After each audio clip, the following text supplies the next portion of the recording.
Hello, everyone. This is Randy Kirk, and you're listening to Small Business Daily. This is the station or the location where you hopefully hear some recommendations and directions that will help you to make your small business stronger.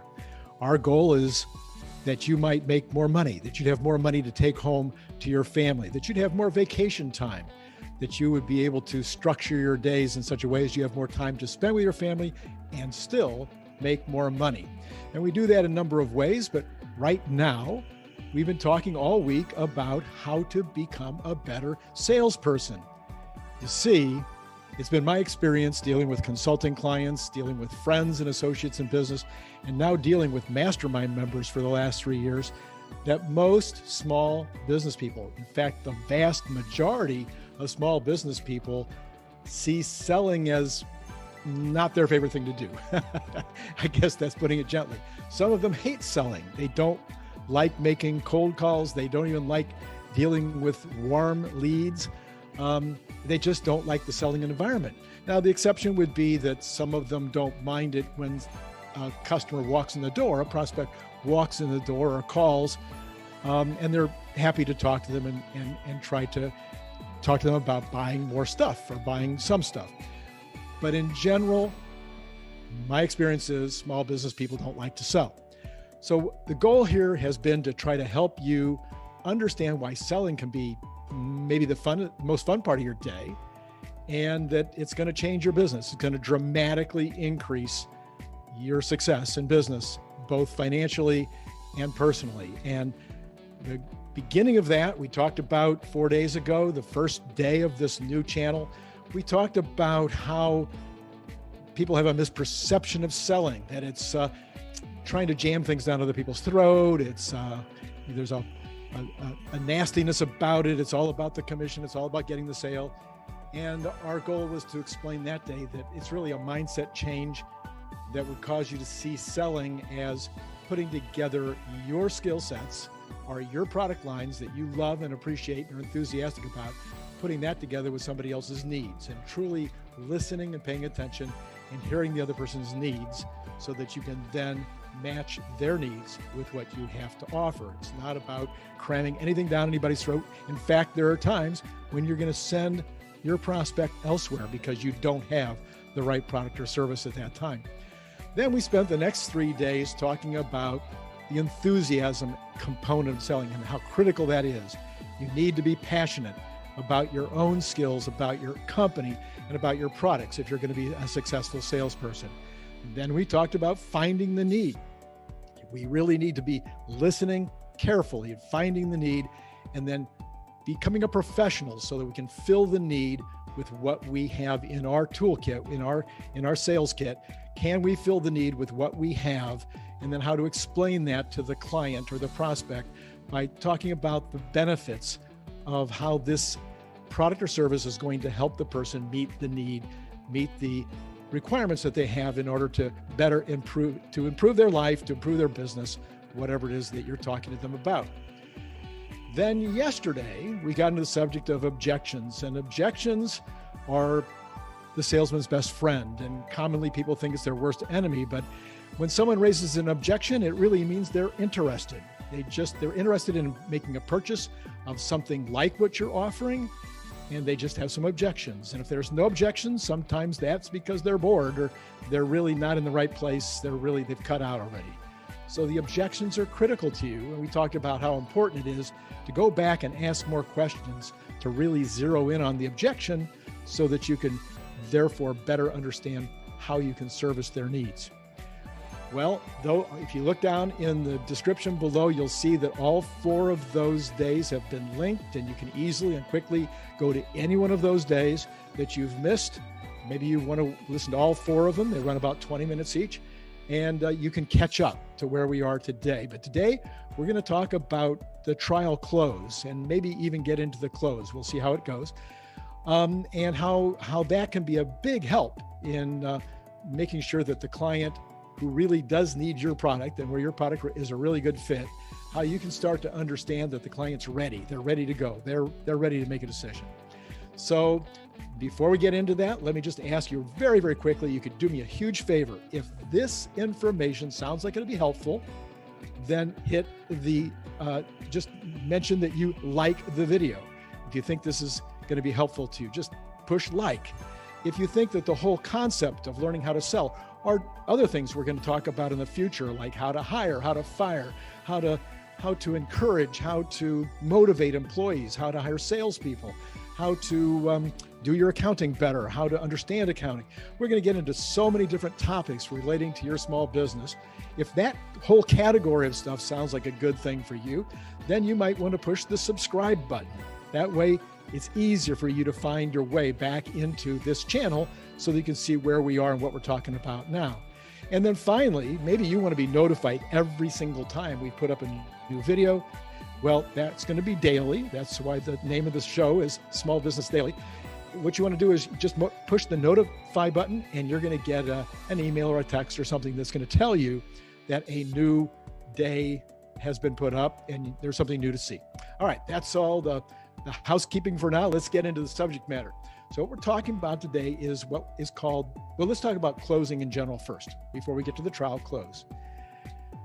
There is the average human being wants you to ask them for the sale before they say yes. I sometimes compare it to asking your future spouse to marry you before they're going to say yes. They're not going to come running up to you and say, I'm ready, you should ask me now. They're going to wait for you. It's kind of just a way of, it's part of the ritual, it's part of the courtship, it's part of the idea of how we do things. It's polite to ask, and so that gives the person a chance to say yes or no. Well, that's true in every single, let's call it every single significant sale. If you walk into a hardware store and you want to buy one screwdriver, and you go over and buy a screwdriver, and there's a salesperson that comes over and they're talking about screwdrivers, they don't have to close you on a $3.99 or a $5.99 item. So we're talking about significant sales. People expect the close. They're looking for the close. I have stood in retail stores and watched a buyer and a seller stand across from one another, where the buyer has already made up their mind. They clearly want the product. The seller, kind of in their heart of hearts, probably knows they want the product, and yet both of them are doing a dance and nobody's getting to the point. And all it takes is a very simple question or set of questions. Now, the close usually involves things we'll talk about maybe later today, maybe tomorrow. Involves something like a choice close. Let's say, for instance, would you like the red one or the blue one? Would you like to pick that up today, or would you like to get it later in the week? Is that cash or charge? So there's various choice closes. That's a close. And some people see that as hard selling. It's not, but some people do see it that way. What I want to talk to you about today is a gentler way to get to whatever close method you want to use. And that's called the trial close. Basically, you use a trial close when you believe that the customer is looking like they're really ready to go. You've handled their objections. They look like everything seems right in terms of their needs, and you've talked about their needs, and you've talked about how the benefits of the product are going to solve those needs, and you think they're ready. Sometimes you might use what's called the yes trial close. So you say, well, my understanding, Mr. Customer, is that the product that I've shown you here today meets the needs that we've been talking about all along. You were hoping that you would be able to take less time doing something, and that this product is going to solve that. You're going to be able to take less time doing what it is that you want to do. And the person says, yes. Now, you don't have to do that whole explanation. It might be a much shorter thing like, do you believe this product will help you save time? The next thing might be something about the cost. You might say, and is this within your budget? Oh, yes, it's within my budget. So you can do as many of these as you like, 2, 3, 4. If there's something in your mind in terms of what the client has or the prospect has been looking for, you can just ask 2 or 3 or 4 of those things that you believe you've both concluded is the way it is. And you can ask those things looking for a yes each time. If you get all yeses, then you have basically everything you need to go to a close. And again, we'll talk about some of those closes shortly or tomorrow. So what are other kinds of trial closes? Well, sometimes a trial close might involve trying the product on. In the bicycle industry, it's a test ride. When you want to buy that fancy suit or that fancy outfit, you may go in and try it on. You go into to see how you look in the product. You might want to be listening to the stereo or listening to the sound system or watching the television, the $2,000 beautiful television you're thinking about buying. So the trial close might have to do with some kind of way of testing it or trying it on or something of that nature. That's another way to do a trial close. If you're in an industrial or a commercial setting, the trial close might have to do with trying on the idea of how it's going to look in their retail store or how it's going to sell through to their retail customer if they're a wholesaler, or how it's going to work. Let's say it's an OEM customer and the product is going to help you make the product faster, and maybe they want you to come and show them. You want to see the equipment, see how it's going to work. So those would all be trial closes.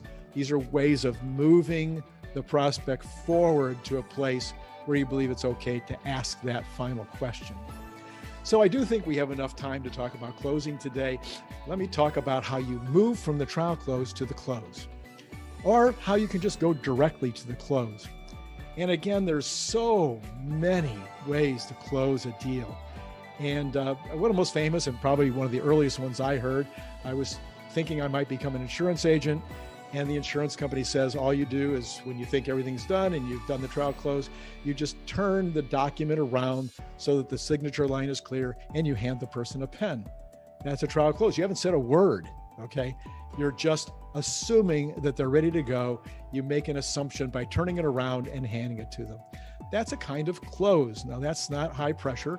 In fact, it's pretty much as low pressure as it can get. A minute ago, we talked about the choice close, and the choice close could be done so many different ways. And I think it's one of my favorites. You just put together a choice of methods that the person can make a final decision. It might be a choice of the size or the color or the horsepower or the number of units that they need to buy today. I use that a lot in wholesale. I would say, well, so do you want to start with just a few today, or would you like to get the discount for buying a dozen? That was a great choice close. You could use a method in terms of when they take delivery. Do they want terms, or do they want to use a credit card? So there's a bunch of different ways to use the choice close. Another close that I've used recently in closing people for mastermind. A mastermind group is something that you really need to be in love with it, and you're going to need to be in love with it for a long time. And it's an interaction type of thing, and so it's a little hard to know until you've attended one whether or not it's going to be great for you. And so I don't like to even go to a choice close on that one. What I use is a shall we do this close. And so you're done and you believe that they're interested and you say, well, hey, shall we do this? And if you're face to face, you can throw out your hand to shake hands and, hey, shall we do this? Or do you want to do this? I sometimes use that in consulting closes as well. That's another possible way to close. Now, there are books and books and books, and I've mentioned a few of them down in the description. You can find so many books that give you methodologies for close. We don't have time to do hundreds and hundreds of different closes. You want to close virtually every single time. It will dramatically increase your total sales. It will dramatically increase your profits because when you close, you rarely have to discount. Sometimes you still will, but you rarely have to discount when you close properly. An assumption close, that kind of reminds me. So you've sold something where there's potential add-ons, a bicycle again as an example. So you sold the bicycle, but they need to buy a helmet and a lock set and some other things. So you start walking the bicycle to the cash register and you say, by the way, do you think you'll need a helmet to go with that bicycle? Well, that's an assumption close. You're making the assumption they're going to make the purchase, and you do actions that cause the person to either go along with you or not. So that's the assumption close. And if you've done all that right, usually the person's not going to say, well, I hear you give discounts, or gee whiz, could I buy that for 10% less? So you're increasing the number of sales you make, and you're also increasing generally the margins as well. I usually recommend to everyone that they keep a closing percentage ratio. Just keep a slip of paper up on the wall someplace, or on your desk, or on your computer in a note. And every time you make a presentation, note you've made a presentation. You can even put down who it is if you've got a nice CRM system. And you note that you've presented, and then you note whether you've closed or not. And of course, you could also have notes with regard to follow-up. Now you want to get a percentage going on that. What is a good percentage? And you know, in different industries, it is different. In my consulting practice, I found a good closing ratio on incoming calls was about 25%. That percentage is no good in bicycle retail. It should be closer to 75 or 80%. So it depends on the industry as to what to expect in terms of a closing ratio. But maybe you could ask around, or maybe you can just find your own closing ratio and try to improve on it. Are you closing 25%? Well, try for 35%. What could you change in your presentation or your closing approach that might get you to a higher closing ratio? So this is a basic understanding and study on closing, on trial closing and closing. Again, read more about it. You can read more about it in my book, which I've mentioned in earlier times, maybe When Friday Isn't Payday. It's also linked below. And but there's tons of books, honestly, that do a much bigger or more thorough or deeper trip on closing than my books do. I usually give, again, a kind of surface understanding of how to close, and then there's other books that do a great job. So we are going to do one more day on kind of the selling process. And on that day, we're going to be talking about how to add on, you know, like when you're at McDonald's and they say, would you like me to supersize that? That's an add-on after the deal has been made. And most industries, or lots and lots of companies, when you've bought one product, there's plenty of other things to add on. So we don't want to get to the place where we let down after we're so excited we've got the close that we don't go on to try to add more product to that invoice. So we'll talk about add-ons in the next session. I'd love for you right now to like what you've heard. If you liked it, maybe you didn't like it, I don't know. But if you liked it, could you just give me a punch on the like button if you didn't already do that? And if you think this content might help you in your business, that's our whole goal here. We're trying to help you in your business. And we've actually created a website that goes beyond what we're doing here. That website is called freebusinesshelpnow.com. What's not to like? Free. It's free help. It's business help. What's not to like? It's now. You can get it right this minute. So freebusinesshelpnow.com. And you want to go there and you'll see we just have tons and tons and tons of content on every kind of subject you can think of to help your small business become more successful, to help you take more money home to your family. One last thing, if you would like to be notified of these daily shows when they are produced and ready to go, just hit the notify button and you'll get an email or a text or something that will let you know. Final thing today, we'll be talking about word of mouth someday, word of mouth advertising. If this content's helping you, tell somebody else, tell a friend, tell somebody else that you know in business, tell employees that you think would get a benefit out of it. Tell people that you know from the chamber or wherever you go, hey, I've been watching this great show on, it's a, Small Business Daily, and it's talking about the stuff that you and I are facing each day. And it's been helping me to learn how to sell better. And Randy says we're going to be talking about all kinds of business stuff. Just pass it on. Send an email right now while you're thinking of it. Who do you like? Who's in business that's a friend of yours? You actually like them. If you actually like them, why wouldn't you want to tell them about this show? It's been great. Looking forward to seeing you next time.